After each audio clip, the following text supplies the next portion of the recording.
Hi, this is Richard with Folks for Good Housing. Thanks for joining us. This is actually a video from our most recent conference, which was Housing 101, How Did We Get Here? This is the history section. I want to remind everyone that Folks for Good Housing is just an organization of volunteers who are working in their evenings in order to put on these conferences and support our various electronic information platforms. I appreciate everyone's effort related to this, and also those who contribute their time and money in order to present these types of presentations. And if you would like to become one of the Folks for Good Housing, please follow our website where we'll post future events. Thank you so much for joining us today for our Housing 101 discussion. As hopefully you saw, we're hoping to make this a series of 6 different conversations about housing in our community. We're going to start first with introductions of our panelists tonight. Why don't you start with yourself? I'm Richard Angino. Actually, during the day, I'm a housing developer. I have Third Wave Housing, which is that group.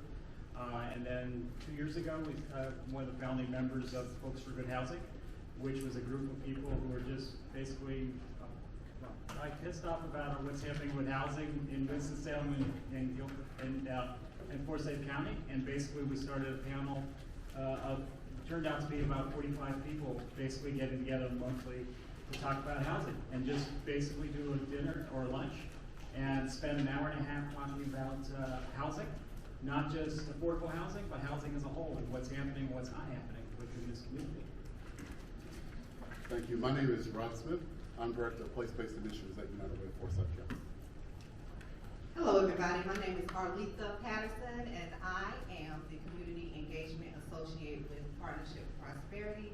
I also come with a lot of lived experiences around housing. And I'm Andrea Kurtz. My day job, I'm the Senior Director of Housing Strategies at United Way of Forsyth County, and I work with all of our homeless programs in the community trying to access and coordinate access to housing.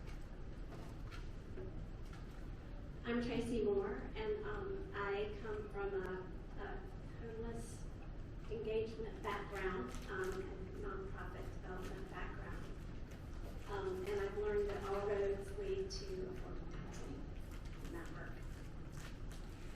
I'm Adam Hill. I'm Executive Director of Forsyth Teachers. We're doing some work on eviction, so I wanted to be part of this group.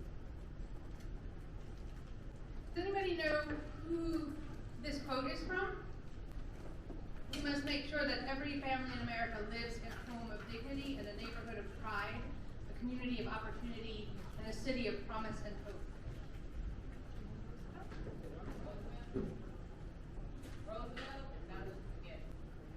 Different president. That was my first guess. Johnson? LBJ. So housing is at the root of so much in our community and our lives, which is why we really, as members of Folks for Good Housing, wanted to sort of bring this conversation to a wider part of our community. Before we get started in our conversation, we just want to go over some housekeeping and ground rules with you. One, this is a conversation we want people to share. We're hoping to create lots of opportunities for people to share with us, both before, after the event, and during the event. We want you to be present for the conversation. We know there's lots of different distractions, but try and stay with us in the room. We're going to really keep the message focused on positive moods, right? There's a lot we can talk about in housing that is not really joyful or happy or positive, but there are solutions to the problem, and that's really where we want to focus our energy. We're going to try and stick as closely as we can to our agenda. We want this to be an inclusive environment to include everybody in the room, hear all sorts of voices around the housing issue because it affects every one of us. We want to be, as I said earlier, solutions focused and always assume positive intent from people's comments, right? That housing is an issue that touches all of us to our core, and sometimes the first thing that comes out of our mouth is not what we would say if we had edited ourselves, but just assume that people have a positive intent with what they are saying.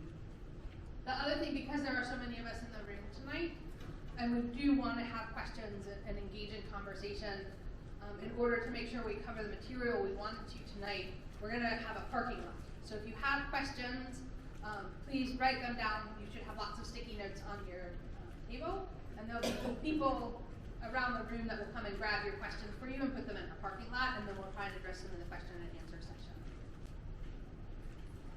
I think at the same time, Andrea, we were going to have a, if you don't understand the term, Right. question. So if along the way here, housing gets complicated, especially if you different levels of it, you'll hear different terminology that you may not have heard before.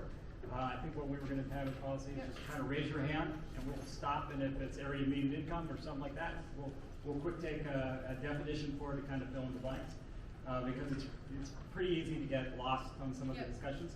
At the same time, we've been trying to put our slides, so this is the introductory related to what we're doing for housing. So as Richard said, there's lots of different terms. Richard, right, is a housing developer. His language is often different than mine. I work with a lot of HUD-funded programs. I can speak in acronyms. You may not know that it's even English.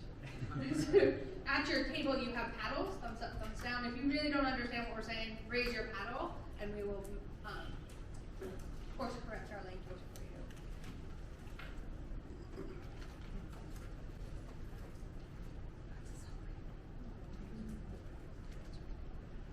So most of you probably received the pre-event survey regarding housing and what does housing or affordable housing look like to you.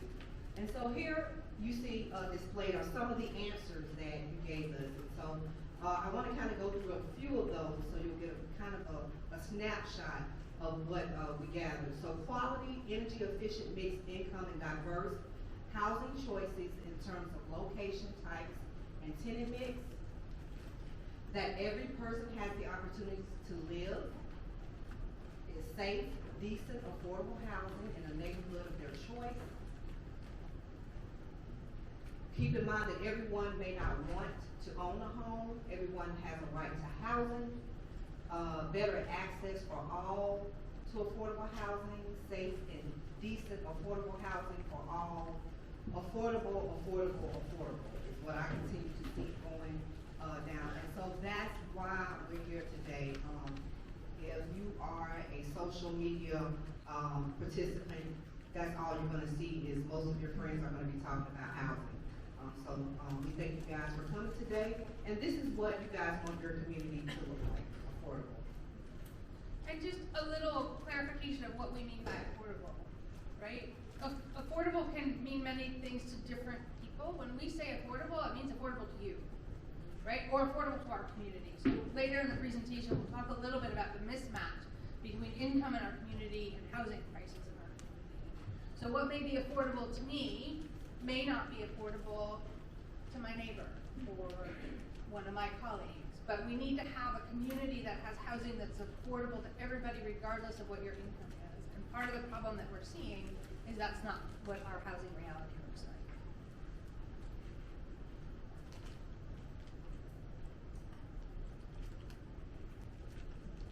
We wanted to frame our conversation today with a little introduction into housing history. So those of us who've been working on this section of the presentation today, there's a lot of information. We could spend hours talking about housing history. So we are going to talk about what probably could be a 2 or 3 semester college level course in about 10 minutes. So we are glossing over a lot of things, but we wanted to hit some really key factors.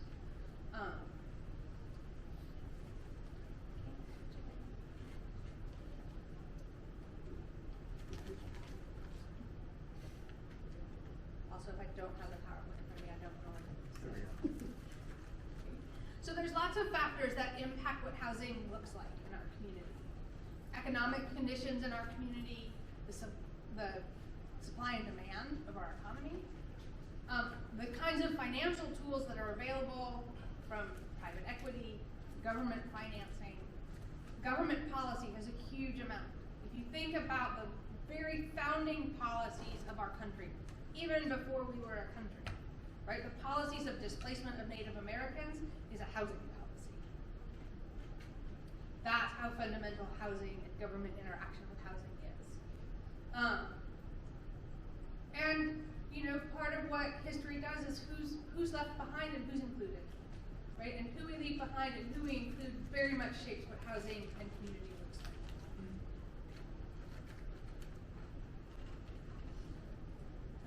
So just a quick little snapshot of other factors that are going on in our community that impacts what housing looks like. Are we an urban versus a rural kind of an economy? What are the average housing costs in a community? What are people's incomes looking like? What financial tools are available from financial institutions or through government subsidies that encourage or discourage home ownership or renting? What kind of economic opportunities exist in the community? And also, what kind of community affiliations people have where they are either choosing to live together. You know, at the very founding of Winston-Salem was a community of Moravians who chose to live together and found Salem, right? Or communities that are forced to live together through policies of segregation and exclusion, right? All of this is shaping what housing looks like for us. So this is just a little slide that talks about housing starts. So what I learned from Richard is a housing start is a measure of new residential construction, and it's considered one of the key economic factors for our country. So they count as soon as ground breaking begins. So just because it started doesn't mean somebody's living in it, it just means we started building it. And when you're building a single family home, it counts as one. If you're building multifamily housing, each unit of individual household counts as a housing start. So what you can see over here is a measure of housing starts in the millions, starting in 1900 and going through 2000. Right? So you see it starts to climb in the by 1910, 1920, it drops down a little bit. That's World War I. It goes up during the 1920s when we have the great roaring 20s, and then the Depression hits, and it drops again. And from there it starts going up and up.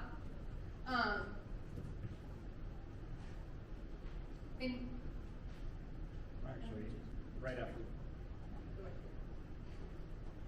I think one of the bumps you see there is actually the 1940-49, which was right after World War II, which I think, as you look through your communities, I always like driving in different neighborhoods because you can kind of see what was happening back in that period of time.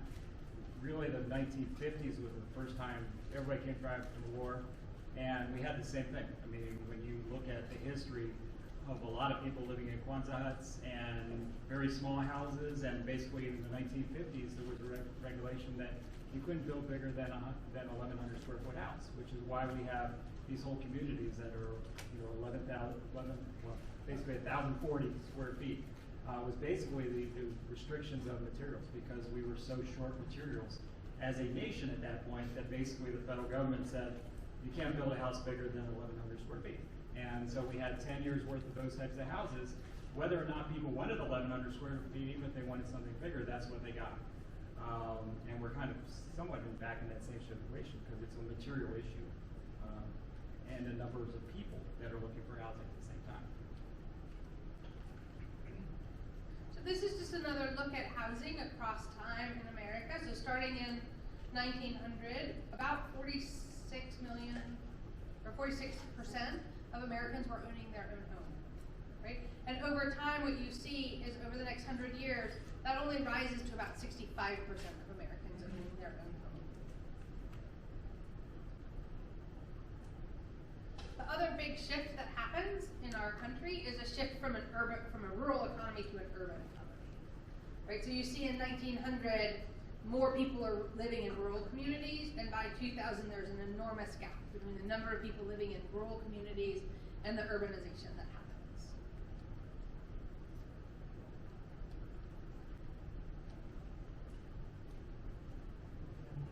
All right, so in 1920, the average income was around $2,160, and the average home prices was $6,296. And there were limited financial options for home loans during that time, but some of those options would be 50% down, 5-year term, and often renegotiated at that term. And in 1920, a car was $525, brand new car. Right, so now I'll do the math for you, for the rounded math, but the average income is about third of an average home price in 1920. So with tenement housing was urban, dense, multi-family housing that was focused on the immigrant population. Most of that tenement housing was often unsafe, unsanitary, as you see how they are living all together, probably in one room, I'm sure, because I heard those stories from my grandparents about the one-room tenement housing. And then, of course, we move on to sharecropper shacks. So individuals often had no cash, no credit, so they gave part of their harvest to their owner. And in the event of poor harvest, tenants became indebted to their landowner indefinitely or until eviction. So as we were talking about earlier, your career or your job was tied into your home. So if you lost one, you probably lost the other. Roughly 30% of North Carolina's farms were actually sharecropped during this time. And it declined in the late 30s, eventually ending as farm work mechanized.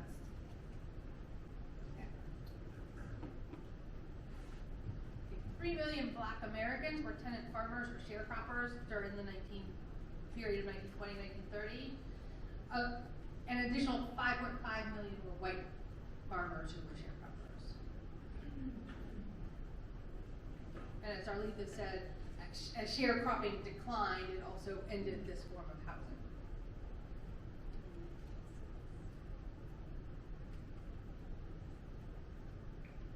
So one of the first U.S. policies on housing was the Homestead Act, encouraging people to move from the eastern seaboard westward. So you see federal land grants, you see the 1866 Civil Rights Act, which is just after the Civil War, and the 14th Amendment that are guaranteeing African Americans were eligible for the Homestead Act as well. But as we all know, the history of our country, while we create laws that allow access, our culture, our traditions intervene and stop a lot of African Americans from benefiting from these programs.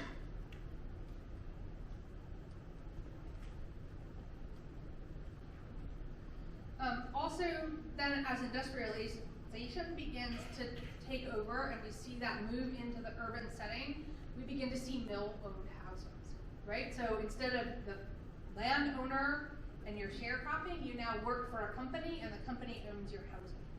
So in the South, some of the dialect between this company-owned housing and the workers is it also stopped unionization because people's housing was dependent on their job, right? And if they were caught participating in union activity, they not only lost their job, but they lost their housing. This is a picture of housing produced by the Haynes plant here in Winston-Salem. I think that's kind of an interesting example because that's kind of the turning point, kind of World War II, is when the mill villages, we're working on a new mill over in Gibsonville, and that was exactly it. When the Cone family built the mill, they basically built the mill village. And the whole idea was the only way you got workers was you have to figure out where people are going to live related to it.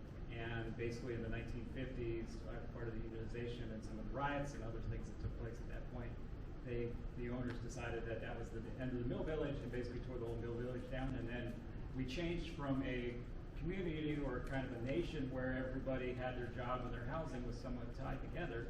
Because Pilot Insurance is a perfect example over in Greensboro. I mean, they basically had a whole village that they built around it to make sure their employees had places to live. But then that 1950s or so change was all of a sudden, okay, you have a car, you have the ability to go to work one day and decide not to come back the next day, and the owners of the mills or the different Haynes or other folks basically had the choice. Okay, if we want to move you on, we can basically just tell you when you leave at the end of the day, please don't drive back tomorrow. And I think that changed housing quite a bit. And a good amount of cities are now starting to look at this again, which is they're realizing that if they have employers or they spend a lot of money to get Amazon to move to their town, but then they don't have the ability to have housing around there, that's a big, huge issue. And I think we're almost getting back into this. We almost have to say for every time we create a job, we almost have to figure out how to create a place for them to live. Can I ask Richard to speak? Yeah. Can you speak a little louder? Folks are Sure. Is that a little better? That's better. Okay. Everybody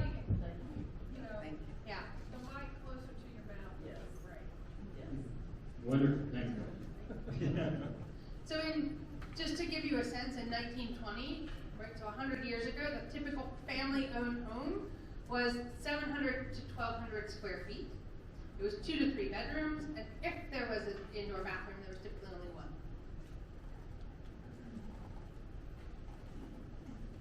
We saw some early affordable housing strategies in the 1900s. So in 1913, you have the development of the federal income tax legislation, and it makes income payments tax deductible. This is the largest investment at the federal level in housing of any intervention that they have, right? And it intervenes and it creates essentially a subsidy for home ownership. Okay? And what we see over time is that while all taxpayers are eligible for it, it really only begins to benefit white middle class folks.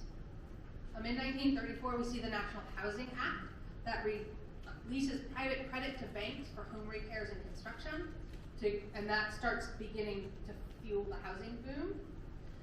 It also created the Federal Housing Administration, which is the main federal agency handling mortgage insurance. The Emergency Relief and Construction Act, which I think is 1933, also was created the Reconstruction Finance Corporation, the RFC, and authorized loans to private corporations to provide housing for low-income families. Again, as Richard was saying, we begin to see the growth of factory-owned housing for their employees.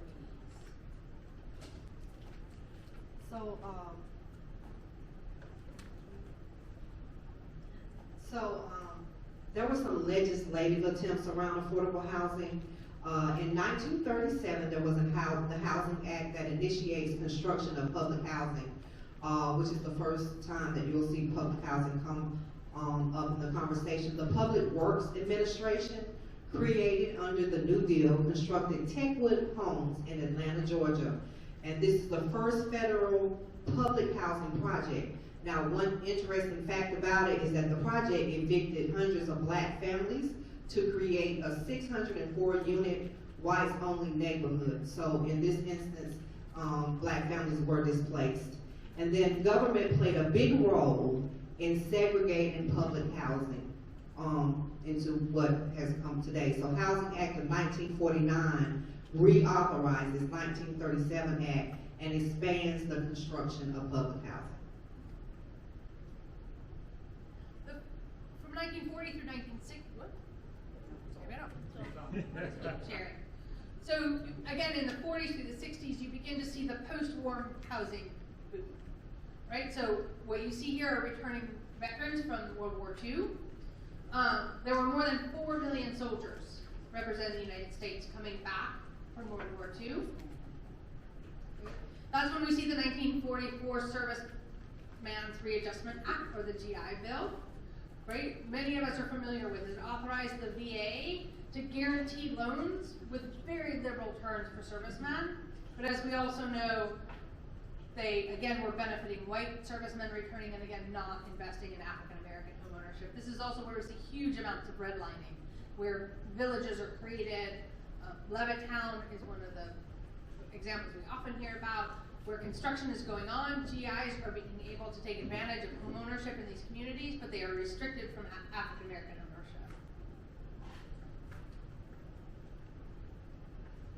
So as she talked about Levittown, this was during the housing boom, and there's growth in the suburbs area, but what's key here is that black Americans were excluded from buying homes in this area. And Levittown is one of the places that you see that occurring in large masses. Blacks were not included. Right, and as we mentioned earlier, we are making the shift from a rural economy to an urban economy. The other shift that's now happening is from an urban center to a suburban center, right? And this is all being able to happen because Americans are now not only buying houses, but cars. So after World War II, just to give you a little context, remember in 1920 the average median, or the average income was $2,100. It is now $2,900. The majority of families in 1950 are single earners, And the median cost to buy a home is now $7,500. So a little less than like the average income is a little less than a third of the house price, right? So it's a little easier to buy housing at this point than it was in 1920. But the average cost of a car went up to $2,000. So this is the era that is now named white flight, as Americans are leaving the urban cores and out into the suburbs. So then we get to urban renewal, 1950 to 1966, and for a quarter century, the federal government provided funding for cities large and small to raise blighted or slum neighborhoods. So this is a chance to renew those neighborhoods. So this improved housing opportunities was a considerable goal over time. Cities used federal funds to stimulate commercial and industrial redevelopment. Through these programs, cities displaced hundreds of thousands of families from their homes and neighborhoods. And in 1965, Congress established the Department of Housing and Urban Development, HUD, in a largely symbolic move to bring housing and slum clearance programs to the cabinet level. And then in 1968, Congress passed the Fair Housing Act, which outlaws discrimination in housing and in mortgage lending. So in 1970, again, to begin to contextualize the cost of housing versus income, the median salary is $8,700 a year. The median home cost is $1,700, so about half the cost of a house. The average car cost is $3,500. In the 1970s, we also see a fairly decent supply of housing. Demand was not keeping up with production. We see real estate investment is not actually a big thing like it is today, and we'll talk about what real estate investment means to our housing market later in our conversation. Housing was seen more as a commodity versus an investment. And the general expectation was that housing was something you needed and that value would be available at a reasonable price.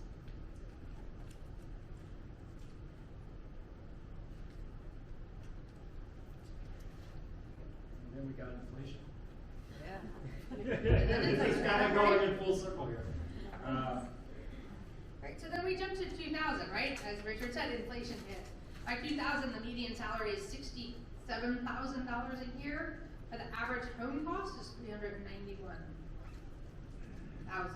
like almost $400,000. Right? No longer is housing as affordable as it used to be. The average car cost is now $39,000. Again, much more difficult to afford on the median salary.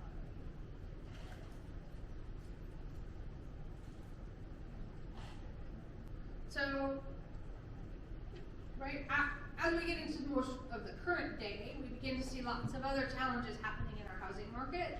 I do want to just insert a little bit here about history about homelessness, right, because that was some of what people were talking about and wanting to make sure that everybody has access to a home.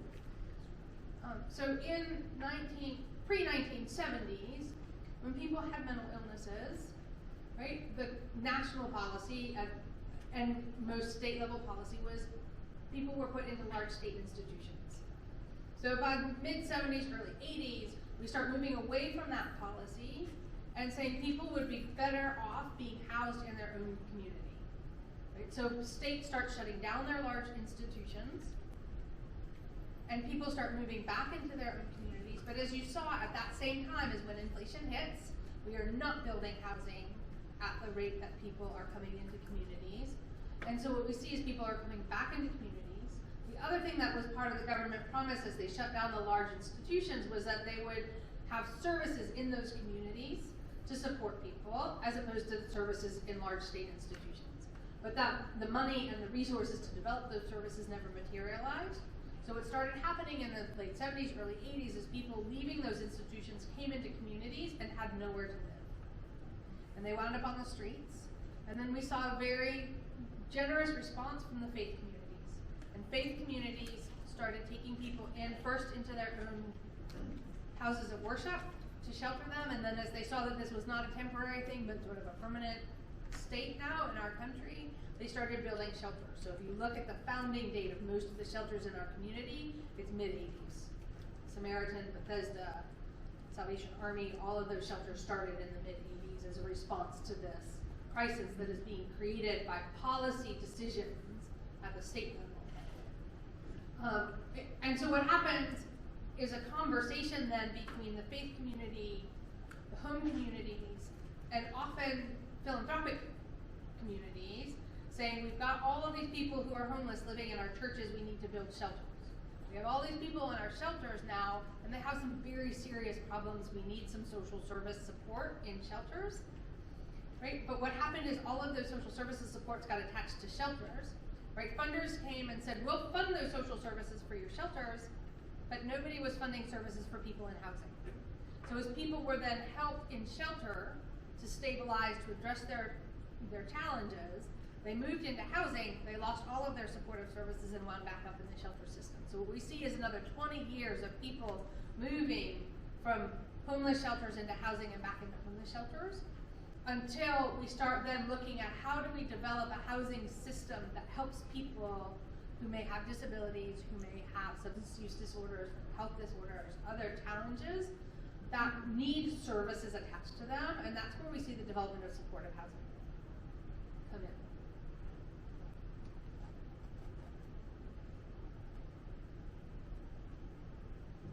Thanks, Andrea. I guess that picks up today, doesn't it? Yeah. Hi, this is Richard with Folks for Good Housing. Thanks for joining us on this discussion of housing in Forsyth County, Winston-Salem. Please join us for future meetings.